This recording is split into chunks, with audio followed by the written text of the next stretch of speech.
इस वीडियो में हम किसी भी सिस्टम ऑफ इक्वेशन को सॉल्व करने के लिए हम एलिमिनेशन मेथड को लेके आए हैं।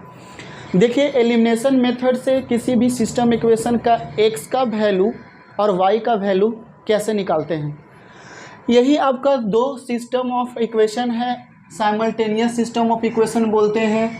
तो इस इक्वेशन को इक्वेशन नंबर फर्स्ट और इस इक्वेशन को इक्वेशन नंबर सेकेंड नेमिंग हम देते हैं। इसी को हम बोलते हैं सिस्टम ऑफ इक्वेशन। दो लीनियर इक्वेशन को हम बोलते हैं सिस्टम ऑफ इक्वेशन, या फिर कहा जाता है साइमल्टेनियस लीनियर इक्वेशन। इसी x और y का वैल्यू निकालना होता है। तो एलिमिनेशन मेथड से सीखना है। आप सब्स्टिट्यूशन मेथड पढ़ चुके हैं और इसमें x और y वेरिएबल है। आप जानते हैं किसी भी लीनियर इक्वेशन का जो स्टैंडर्ड फॉर्म होता है वो x plus b y plus c is equal to 0, ये स्टैंडर्ड फॉर्म होता है। तो अगर लीनियर इक्वेशन किसी और फॉर्म में अगर है दो वेरिएबल का, तो आप उस इक्वेशन को इस स्टैंडर्ड फॉर्म में पहले अरेंज कर लीजिएगा, सिंप्लीफाई करके, एडिशन, सब्ट्रैक्शन, मल्टीप्लिकेशन, ये सब सारा प्रोसेस करके अगर है ऐसा तो स्टैंडर्ड फॉर्म में कर लीजिएगा। स्टैंडर्ड फॉर्म में अगर ऐसा आ जाता है तो फिर आप कांस्टेंट को उस तरफ फेंक दीजिएगा और उसके बाद आप उसे इक्वेशन नंबर फर्स्ट मानिएगा। तो आइए, यहाँ पर मेरा जो इक्वेशन क्वेश्चन है वो इक्वेशन दिया हुआ है, वो स्टैंडर्ड फॉर्म में है। तो इसमें कुछ कैलकुलेशन और ऑपरेशन करने की ज़रूरत नहीं है। तो आइए हम देखते हैं कि यह स्टैंडर्ड फॉर्म में है। क्या तरीका है एलिमिनेशन का।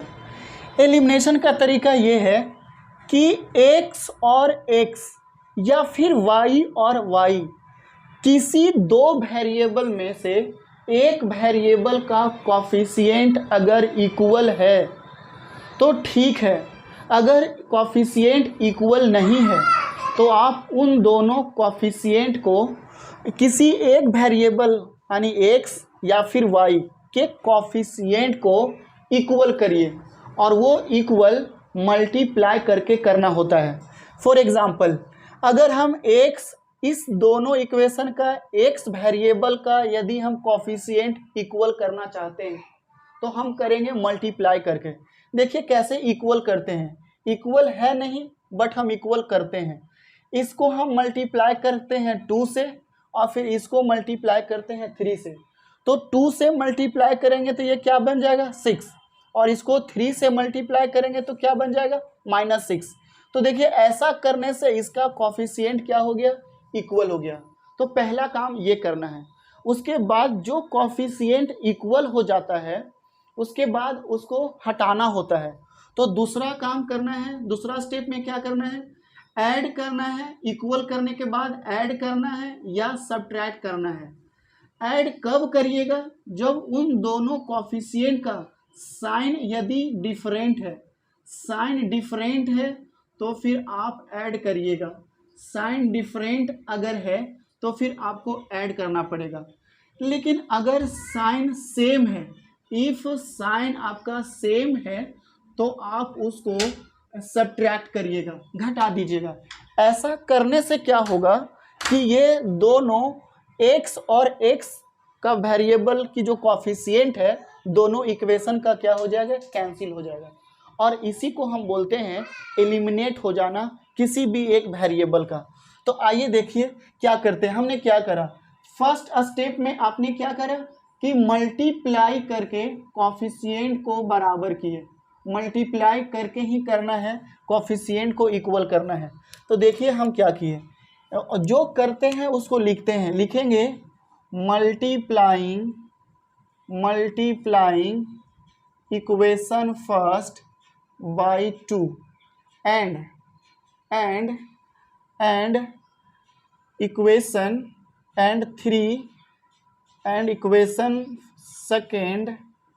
Second by 3।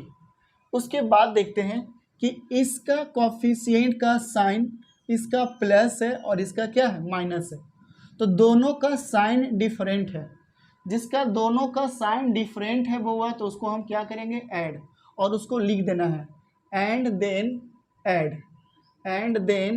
ऐड।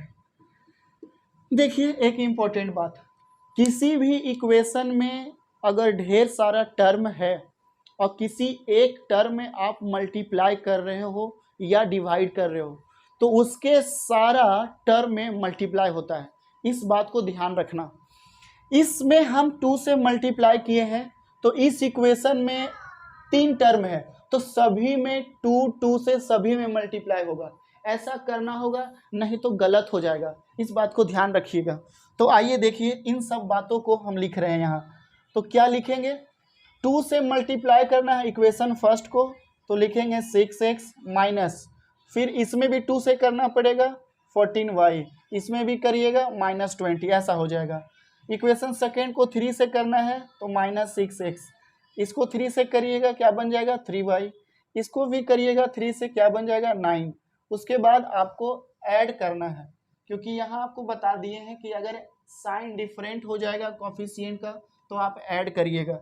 देखिए ऐड करेंगे तो ऐड करने से क्या होगा कि ये x एलिमिनेट हो गया, ये क्या हो गया x आपका एलिमिनेट हो गया, और इसी को हम बोलते हैं एलिमिनेशन मेथड बोलते हैं।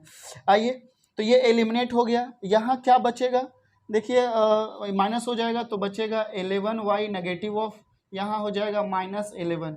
देखिए 11 से 11 ये कैंसिल हो जाएगा तो y का वैल्यू क्या हो जाएगा 1, y का वैल्यू 1 आ गया।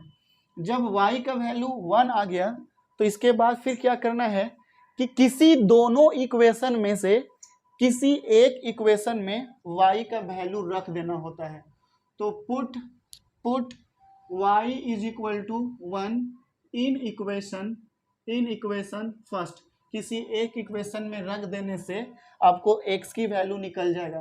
तो ये 3x minus 7y is equal to -10 है, y की वैल्यू वो रखना है 1 तो -7 इंटू 1 इज इक्वल टू हो जाएगा -10, तो 3x is equal to -10 plus क्या हो जाएगा 7, therefore 3x is equal to घटाओगे तो क्या आ जाएगा -3, ये 3 से कैंसिल हो जाएगा, एक बार में x का वैल्यू क्या हो जाएगा माइनस।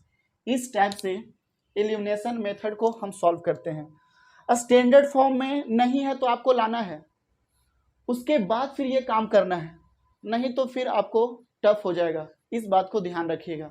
इस तरह से एलिमिनेशन मेथड यही है। Okay bye.